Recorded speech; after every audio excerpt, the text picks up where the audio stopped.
Thanks for tuning in to Becoming Something, where we promise to keep the conversation honest and real for young adults in their 20s and 30s.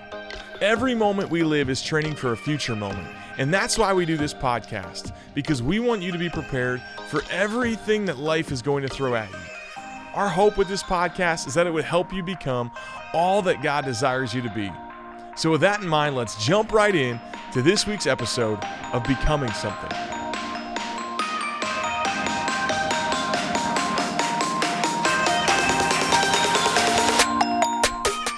What's up, podcast world? It's your boy JP in the podcast studio with Nate Hilgenkamp. I've always wondered, what is the podcast and world? Kathy is Davidson. Is this like a different Can you dimension? just let me And get Kathy introduced Davidson before is you here start too. Podcast- your is this a thoughts? different- Kathy's here too. Thank you. Is it like Kathy. different? Kathy.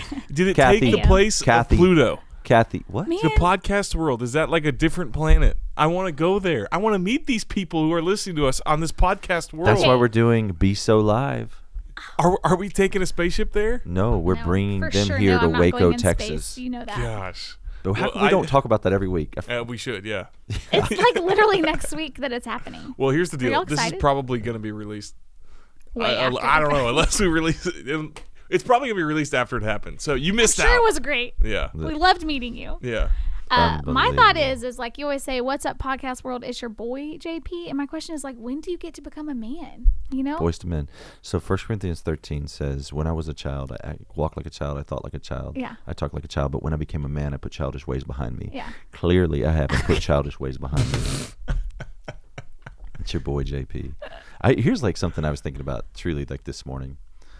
I was like, I really wrestle with like how much to be myself and then how much to like disappear. You know, I become, like John prays, I become less so that you would increase. Yeah. I decrease so that you would increase. And I think like, because I like style and shoes, and so I like wore bright yellow shoes today. And I'm like, how much should I thought you just spilled mustard on them.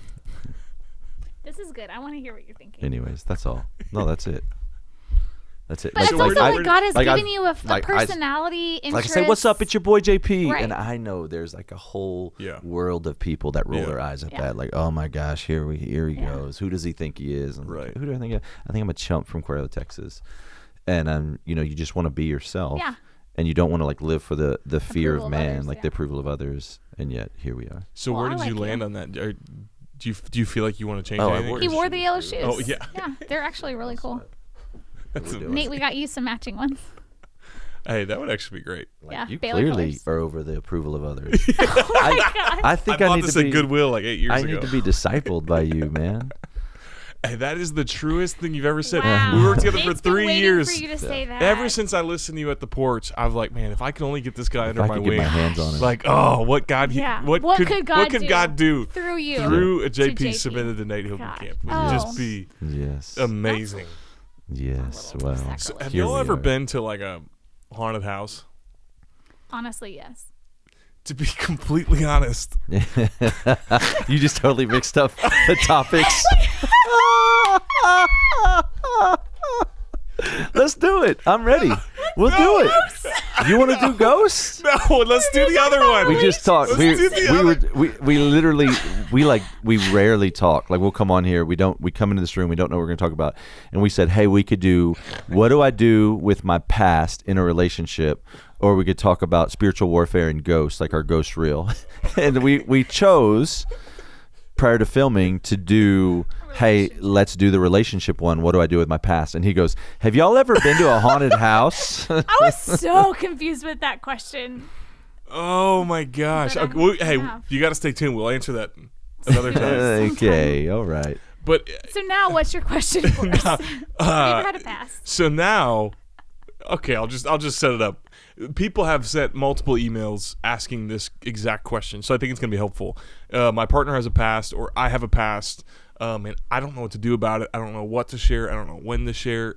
If they've done too much, Dude, you missed that. It's like, hey, what do we do with ghosts from our past? Oh, there we go. Man, You could have been like, I knew exactly where it's we like, were what going with what this. do we pay you for, man? Gosh, That's why you You have make the literally big one bucks. job Amazing. is the transitions. Literally Gosh. one job. Aw. One job. Okay, we'll strike that. Edit. Hey guys, so it's what do you do with ghosts from your past? Oh wow, Yeah. that's amazing That's transition. so Thank good. you. Best This- one see we've what you ever It's why they had. pay me the Did big there. bucks. That's why you're asking about a haunted house. Oh, Right, I exactly. get I'm it. playing 4D chess over here. Yeah, Honestly, man. something's going on. So it's like specifically like dating. You've This got is ghosts in your actually past. a good question. Yeah, We Yeah, get like this when a do we lot. talk about? Yeah. When do we talk about our past? What to do with like What do someone you who's a different share? past than you? Yeah. Because like we're told to save ourselves for marriage, and so we do it. Where like you the told good that? Christians. I was told that. True love waits, bro. Yeah, but where? Who told you? Who told you that? Like the church. Oh, okay. All right. Okay, so here's a hypothetical role play. I'm the dude, you're the girl, we're dating, and Why Yeah, don't use why the girl that's I'll be in the the room. dude and you- okay, hey JP, we're dating, and here's the deal. I've had sex before. when That's when wow, when, man. when should have I told Thanks. you that? Thanks for telling me. Because I just spit out my water. This is really good. So Ellie, Glad we're on video. I'm the girl, you're the guy. My question is, I've had sex before. When should I tell you? Did you just go through puberty because your voice dropped? That's amazing. Run from girls that sound like that. Yeah. Okay, here's the rules. When the relationship is moving toward marriage, okay, that doesn't necessarily need to be in engagement.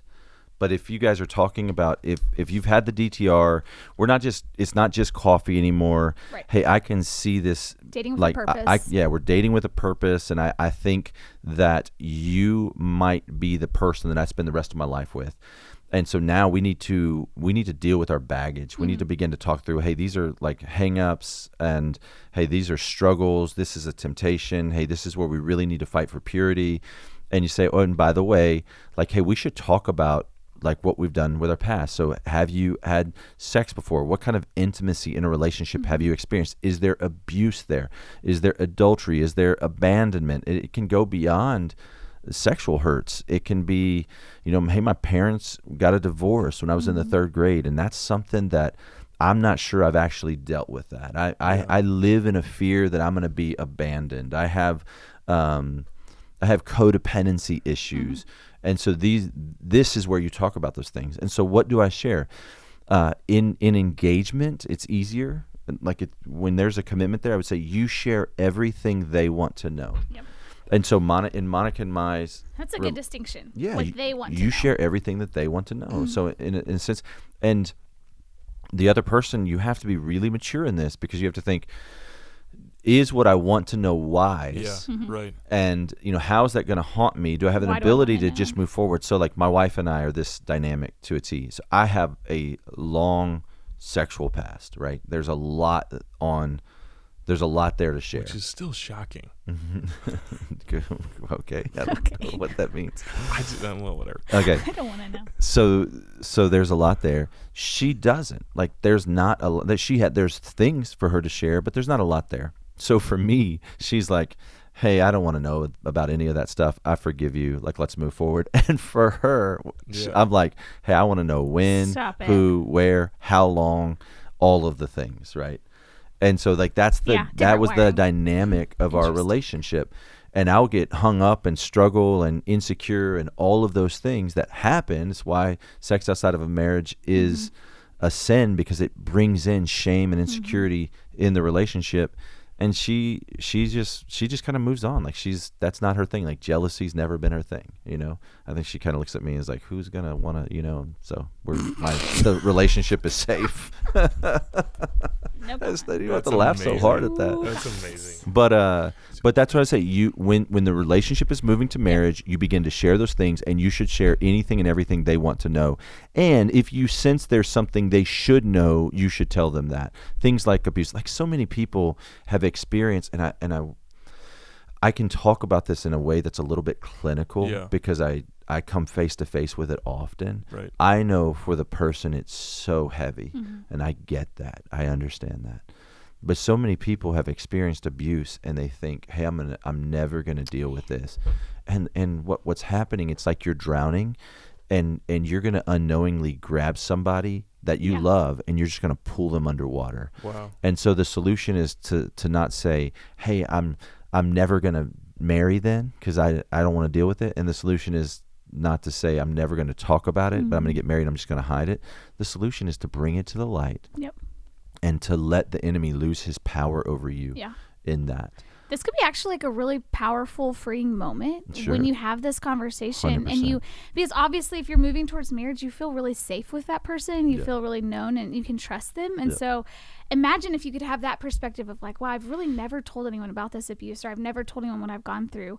But like I can tell this person, and what a freeing opportunity that could be. So wow, I know someone. I mean, recently in my life, someone who told someone something they never thought they would ever tell anyone. Ever. And I mean, it's like it was like a bad sexual sin.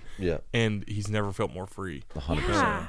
I mean, I have had people confess to not just abuse, but like being the abuser. You know, like and we've watched God do this beautiful thing when that is exposed and brought to light. And so some people think they are experiencing freedom, and they're really experiencing a flavor of freedom. But what I would say, so you say, well, how do I know if I'm experiencing real and true freedom?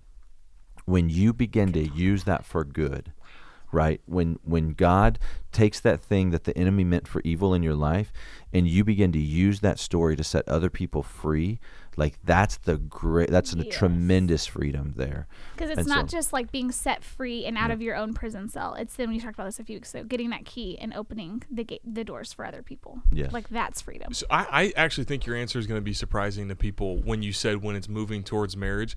All three of us work with a lot of Christian young adults who are in dating relationships, and what I've seen is this like pressure where I gotta tell them everything like right away. So it's like we go on a first date and it's like, okay, I gotta tell them that I watched porn in 5th grade, or like I gotta tell them that I had sex my prom night. Like it feels like this pressure that I gotta get it out. I gotta get it out. It's back in the day, like when we used to talk on the phones, it would be the big like long me too, you hang up, no you hang up, no you hang up, no you hang up, right?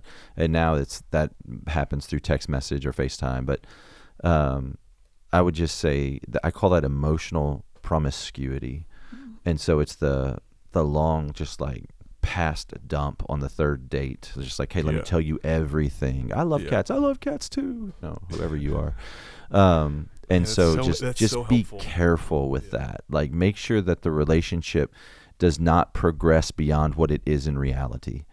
And if it's the second or third date, it's not time to share all your ghosts. I'm saying that in air quotes, ghosts from your past. There is another thing that happens around this topic and it's well, I've saved myself, so I feel like God owes me a virgin. You know, I'm only going to marry someone who doesn't have a past. In that mindset, you completely lose sight of the gospel. That there's an entire book in the scripture where God calls a prophet to marry a prostitute.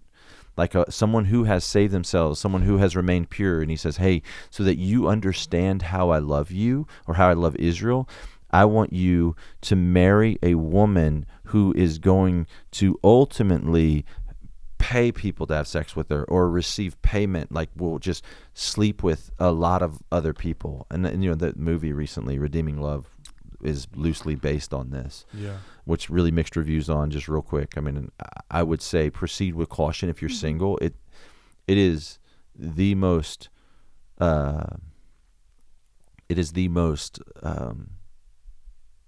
sexual PG-13 movie I've ever seen. I have seen it. I watched it with Monica. I really enjoyed it, but I would stop short of endorsing it for everyone because you're going to see things that will certainly cause someone to stumble. And I think for a single person, both male and female, it's going to stir up a lot of emotions that you may not be able to find satisfaction from. And so be careful. Well, I have a friend who is in that exact situation. He hadn't had sex before, started dating someone, found out it was moving towards marriage, found out that she had sex, and to make matters worse, it was with one of his friends. Ooh. Like they had dated, and he was like, Nate, I can't marry her because not only has she had sex with one of my friends, and every time we have sex, I'm going to be thinking about them. Yeah. Wow. So like, they didn't keep going? They're married now. Okay. So they did get married. They did get married. Okay. They're not because I told them I can do whatever, but here's what I would say. Let's just go back to that moment where I didn't know they were married. I would say maybe he can't marry her, but that's his spiritual maturity issue. It's not what she's done. That's sometimes people think they're really spiritually mature, and it manifests itself as spiritual immaturity. Like, hey, I'm so spiritually mature. I'm a virgin, and I've saved myself. And I'm so spiritually mature, I can only marry someone who's a virgin. That's actually spiritually immature. Spiritual maturity would look like, hey, I've saved myself. I've walked in obedience to God, and I can't wait to see God write a story of redemption in whoever I married if they haven't been pure, because I have a right understanding of grace and how God removes our transgressions as far as the east is from the west. If God doesn't hold anyone's sins against them, why would I ever put myself in a position to be the judge of someone's past, right? We judge sins in the church in the sense that we go to people who are sinning and say, stop, right? But we don't judge someone's past by holding their sins against them. And so...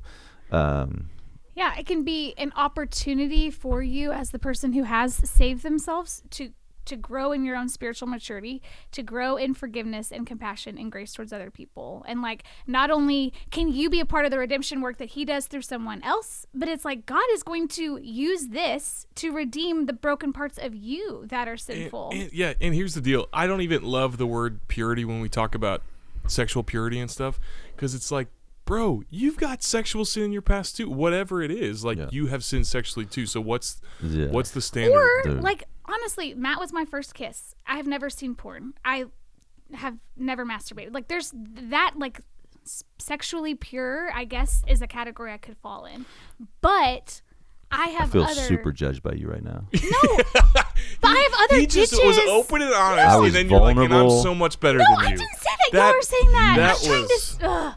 I'm hoping disgusted the for only you. reason I would share that is I'm hoping that there are listeners who have similar stories to that. And what I can say is, like, that wasn't this story. That's not Matt's story. Yeah. And when we got together, God, like, did something in my heart to forgive him that, like, that wasn't there before. I wasn't spiritually mature enough to forgive. I wasn't spiritually mature enough to offer grace and compassion, to, like, look like Jesus to someone else. And he did that in me through Matt's struggle. So, like, I'm thankful in a way that he had that past he did, because then when we got together, like, God grew something new in me because I had to overcome that. Man, that's a word. Yeah. So, That's like, really it's good. not just the other person's Should story. not have made fun of her right there. Gosh, man. you both did. She was about to preach. Well, what's And funny? you- What's funny was I was just like, nobody's sexually pure, and then Kathy goes, but I I've was just never trying to watched say, porn. like, I've never masturbated. I am. I'm putting myself in the shoe of Yeah. a listener who's like, Yeah. wait, but, like, Yeah. you know, there's like, Totally. No, I get that. there are That's good. things. So, whatever.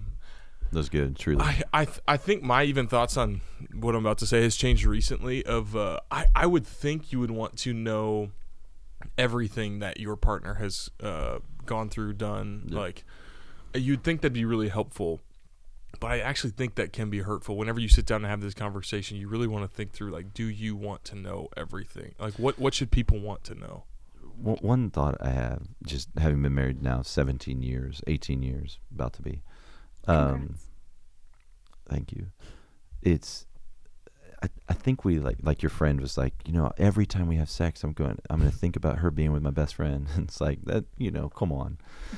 Maybe You're gonna be preoccupied. maybe for a year, Yeah. and that's, so many people right now, I've said this on Friday Q&A, and I get so many questions. Like, there's a lot of people who get married and they can't have sex, or like there's long seasons of not having sex. And I've counseled, I don't know, a dozen people that have been in that situation through the years, and no one thinks that's going to be them. And regardless, if you're single, you probably don't know this. Whenever you have kids, you don't get to have sex right after they're born. So, or there's seasons in all marriages where sex is not on the table. It's not a possibility, right? And this is why learning purity is important. And so I think that we don't understand that it's a marathon. Like, run the marathon. And while when we would talk about Monica's past early on, it would bring up all kinds of emotions in me, and I'd be so bothered and have so many insecurities. And now we've got 3 kids running around, and we've been married for what feels like a long time. And we joke about it. If an ex-boyfriend's name comes up or something, it's like we joke about it. And she's like, was that his name? You really time really does move forget. on. Yeah. Like, that's a good word. yeah. So what should you know? Like, if you're sitting down to have this conversation, like, should you want to hear every single detail from that person? Or Here, I'll add to the instruction. You should share what shapes you. yeah, Okay, so if there's something that has impacted your view of sex in a major way, like, I would share that, and So you helpful. have to be mature enough to know that. So, like, they may say, "Hey, I don't want to know anything." You might say, "Well, there is something I think you should know." You know, and that could be, some sort of abuse. It could be rape. It could be a, the cool kids are calling it a soul tie, right? And that's hard to hear. But somebody, you might say, there is a relationship that I feel emotionally vulnerable to. That if I got on an elevator and this guy was on there or this girl was on there, I'm gonna go back to that really, right now where I'm at. I'm gonna go back to that really emotional, insecure, vulnerable position. So those are the kinds of things that Things you that would might be share. helpful for your partner to know. Yeah. And I think if you're on the receiving end, you need to be asking yourself the question is like, why do I want to know that? And like, would it be helpful to know that? And come up with a list, like what would be helpful for you, and what would be helpful for you is different than what was helpful for Monica to know too. Yeah. So like, if your answer isn't the same as your friend who's in a similar situation, that's okay. Yeah. I mean, we have a weird story. I don't know if this is helpful or relevant, but like, we got married, and the God continued to do a work in my heart. We got married as really immature Christians, and I continued to grow and get discipled, and ultimately went into ministry. And like, I had shared with her, what she wanted to know, but there was something came to mind that I had not shared with her, that was before marriage, but it was just like, I just suppressed it. Like, I hadn't thought about it. It didn't come up. I wasn't hiding it. I mean, I was early on, Right. but then as I grew Intentionally. matured in the faith, I wasn't hiding. And like, the Spirit of God brought it to me one morning, actually in community time. And like, I took off work and went home and said, "Hey, I Wow. need to sit with you, and I need to tell you this." And she was super gracious. She was just like, I mean, truly, it's miraculous. She's just like, "Oh, I forgive you." And so I think, sometimes the Spirit of God directs you in those ways. Like, he says, "Hey, you need to say this." Yeah. Trust And the walk in faithfulness in that. And if you are moving toward this conversation, like, sit on your hands and like, be as gracious as you sincerely can be. Like, understand your emotional quotient, your threshold and propensity to anger or insecurity as much as you're able to, and just try to be understanding. And so when somebody shares something big, say, "Hey, thank you so much for trusting me with that." And you can be honest with me and say, I may need some time to digest that, but my commitment to you is to come back to you in this time, so that you're not wondering, and just be like loving and caring and careful toward them. Because it could be their first time to tell someone. That's right. And that's good even outside of a relationship. Oh, that's Somebody confessed a sin to you. They're like, they finally get the courage to say, "Hey, I looked at pornography, or I've crossed these lines." You look them in the eye and say, "Hey, thank you so much for trusting me with that. Let me pray for you right now," because that's what James 5:16 says, that as somebody brings something to light, that we're to pray for them. So I'm going to pray for you, and give me some time to digest that. And my commitment to you is to follow up with you tomorrow before noon, so you're not wondering when you're going to hear back from me. But just know, I'm not going anywhere. Yeah.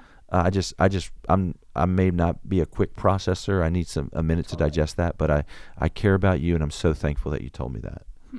What if it changes the way you see them, though? Like, in your mind, you wanted to date and marry this like Christian girl and Christian guy. Another one of my friends, they had sat down and had this conversation. He told her that he had had seasons of watching porn consistently, and she like was ready to break up right then and there. Yeah, that's a grace, man. That's a grace to your friend, right? Meaning, like, that's not like somebody that's going to want to end the marriage the second you double take at a girl, or you look at porn, which is not, I'm not condoning that in any way. You shouldn't do that, but you also shouldn't end a marriage over it. And so like that person lacks a gracious heart. They're not going to be a good spouse. And so that's God's mercy in their life, is what I would say. And I would also say, like, as the girl, or like the one who was more spiritually pure, like, take that before the Lord. Like, he can change your heart. So yes, don't let your first reaction necessarily be the reaction you stick with. Yeah. I mean, a lot of times my first reaction isn't the best. So in that moment, like JP was saying, sit on your hands, say, thank you for telling me, and then say, I need to spend time with God about this. And like, trust that, like, I mean, God is the only one who can soften our hearts, and he's the one who can get it to a place where it needs to be, and just trust that he can do that with you. Yeah. What if things are recent? Like, let's say you guys have been dating for a year, and he tells you something that happened a year and 2 months ago, something like that, and like, how can you know that he's actually changed or she's changed? Well, I would just say in that scenario, you've had 12 months to observe them. You're going to learn a lot about a person in 12 months. But let's just rewrite that and say you've been dating 3 months. Right, that's better. And it gets really serious fast. You're like, hey, I think we want to get married. I'm not a fan of dating a long time, by the way. And so you in 3 months you realize, hey, this is moving toward marriage. And then they say, hey, 4 months ago, you know, I had a threesome. And you're like, whoa, gosh, like, tell me more. And so I'd want to know, what did it look like before, like, when was the last time before that that you were sexually promiscuous? Was this you were drugged, or it was the first time you drank alcohol and you got drunk and you did something really out of character?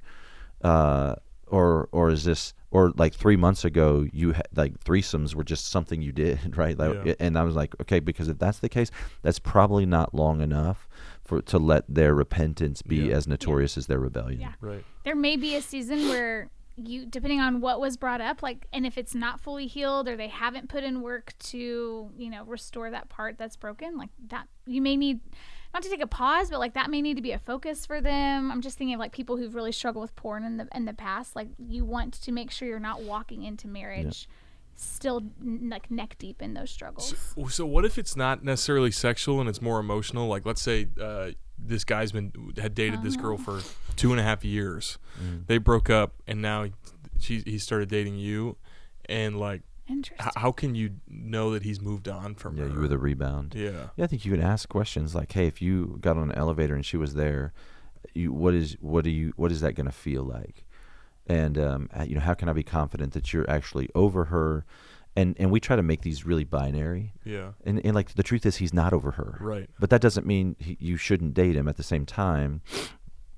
We try to make that like a switch. It's just kind of messy. I mean, and Scripture's messy, right? I mean, Jacob married Rachel and then Leah, her sister. I mean, it's like there's not recommend that's the crazy thing about the Scripture is it models the messiness of life. And the only solution is to turn our hearts to Jesus and follow him. And that sounds so trite and cliche, but it's absolutely true. Like, the only way that we're going to redeem the situation is to turn our hearts towards Jesus and begin to follow him. So I think that's a good place to wrap up. So I've just been wondering, though, have y'all ever been to a haunted house? We've gone this whole time. You just ignored it. Yeah. You have to tune in next time. All right, guys. We'll talk to you next week. Bye. Love you. Bye.